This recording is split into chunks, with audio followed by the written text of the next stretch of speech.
किसान की जगह उद्योगपतियों को प्राथमिकता दी जाएगी तो स्वाभाविक है किसान दुखी होगा। हमें भरोसा अपने कर्मों पर है, अपने आंदोलन पर है, अपने किसान साथियों पर है। आंदोलन, आंदोलन और फिर आंदोलन।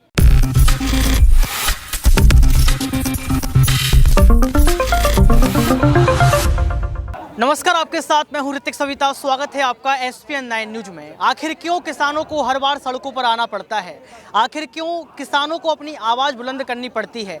एक बार देश के प्रधानमंत्री को मौका दिया गया था, क्या उस मौके का गलत फ़ायदा उठाया गया?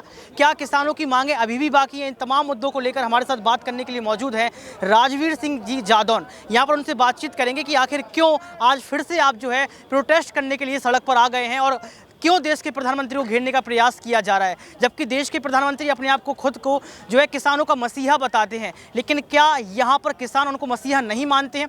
बहुत बहुत स्वागत है सर आपका। धन्यवाद राजवीर जी, लगातार देखें तो माहौल बहुत गर्म हुआ है यहाँ पर किसानों का। मैं लगातार यहाँ पर किसानों से बातचीत भी कर रहा हूँ। सारे लोग देश के प्रधानमंत्री से नाराज़ हैं। क्या आप भी नाराज़ हैं? भाई, किसान जब दुखी होगा, किसान की फसलों का वाजिब दाम नहीं मिलेगा, किसान की जगह उद्योगपतियों को प्राथमिकता दी जाएगी तो स्वाभाविक है किसान दुखी होगा। कुछ तो हो नहीं सकता। वही हालात सभी के हैं। आज देश में एक जो माहौल बना दिया है कि कृषि प्रधान देश को उद्योग प्रधान देश बनाया जा रहा है, तो ऐसा लगता है कि देश को आत्महत्या करने को मजबूर किया जा रहा है। लेकिन आप इस यूनियन की अगर बात करें तो राष्ट्रीय किसान मोर्चा के आप महासचिव हैं, आप अहम भूमिका निभा रहे हैं, बड़े चेहरे आप हैं। लेकिन जिस तरीके से ये आंदोलन किया जाता है ये ठीक है, क्योंकि लगातार जनता को परेशान करना, सड़कों को जाम करना, ये सब लोग बताते हैं कि ये चुनाव के पहले एक मुद्दा बनाया जा रहा है। इसको आप मानते हैं कि ये चुनावी मुद्दा है? नहीं, हमें चुनाव से क्या लेना देना। अभी कहाँ चुनाव है? चुनाव तो 1-2 साल बाद होगा। वो जितने भी चुनाव रहे वहाँ हमारा कोई मतलब नहीं रहा। ना हम चुनाव लड़ते हैं, ना हमारे कोई कैंडिडेट होते हैं, ना हमारा किसी से कोई मतलब है, ना किसी का हम प्रचार करते हैं।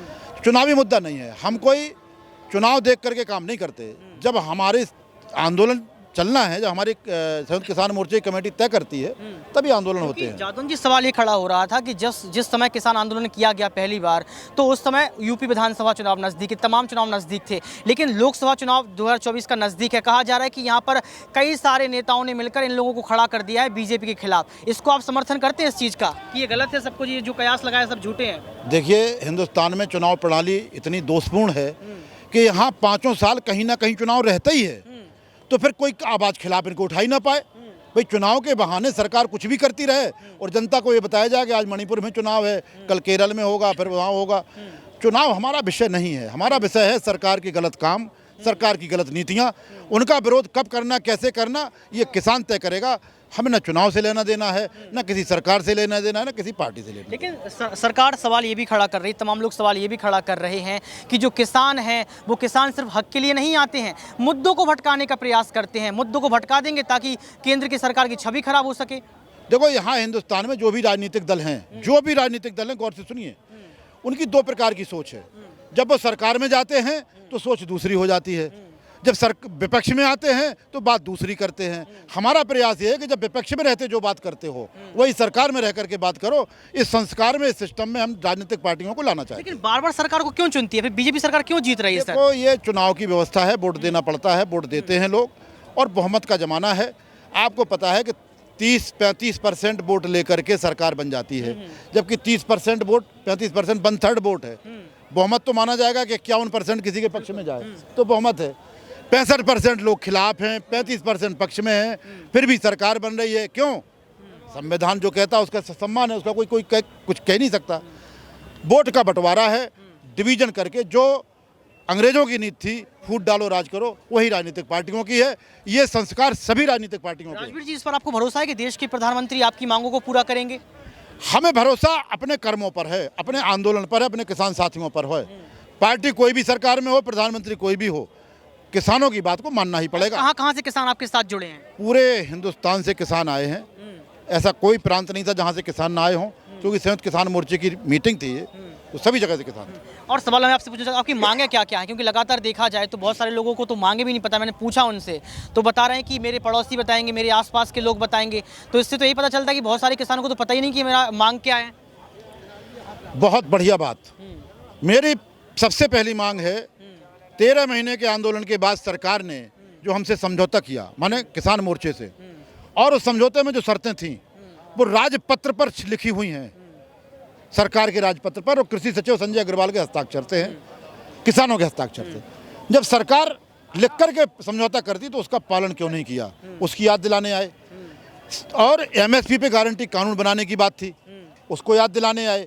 सरकार ने कहा था कमेटी बनाएंगे, हम लोगों ने कभी कमेटी बना लो, ऐसी कमेटी बनाई है, कमेटी के वो मेंबर हैं जो कभी ना कभी कारपोरेट के गुलाम रहे हैं, सरकारों के भाट रहे हैं, गुणगान करने वाले लोग रहे हैं। संयुक्त किसान मोर्चा और आम किसान है, बड़े बुद्धिजीवी किसान लोग इस देश में रहते हैं, किसानों की बात करते हैं, ऐसे लोगों को उसमें रखा जाए और एमएसपी गारंटी कानून कैसे लागू हो देश में, इस पर कमेटी बने, ये बात याद कराने आए। बिजली अमेंडमेंट बिल है, उसको याद कराने आए। एनजीटी का कानून है कि वो कहते हैं कि 10 साल पुराना कोई भी डीजल इंजन नहीं चलाने देंगे।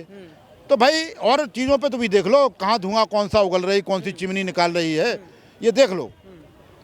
कोरोना के समय पर ये देखा गया, जब इंडस्ट्री बंद हो गई, ट्रैफिक बंद हो गया, किसान तो बंद नहीं होगा क्योंकि भगवान और विज्ञान दोनों ताले में बंद थे।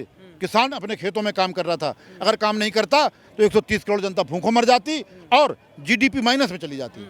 रिजर्व बैंक के गवर्नर ने कहा कि एग्रीकल्चर सेक्टर की बदौलत जीडीपी बच गई, नहीं तो बंटाधार हो जाता। लेकिन राजवीर जी आपको बता दें कि इस बार का जो बजट आया है उसको विदेश के प्रधानमंत्री कह रहे हैं तो अमृतकाल का बजट है, कह रहे हैं कि 7 लाख करोड़ रुपए तो किसानों के लिए अलग से रखा गया है, तो फिर क्या दिक्कत है? इसमें नहीं लगता कि आपके लिए बहुत सारे उठा रहे हैं? 7 लाख करोड़ किसान को कर्ज देने के लिए रखा है, हमें कर्ज नहीं, हम कर्ज से मुक्ति चाहते हैं। जो कर्ज दे रखा है, हम कर्ज से मुक्ति चाहते हैं, हमारे हाथ इतने मजबूत कर दें, किसान की आय इतनी मजबूत कर दें कि हम कर्ज से मुक्ति चाहते हैं। हम कर्ज नहीं चाहिए, हमको संसाधन चाहिए, हमको मार्केट में अपनी फसल का लाभकारी मूल्य चाहिए, हम कर्ज नहीं चाहते।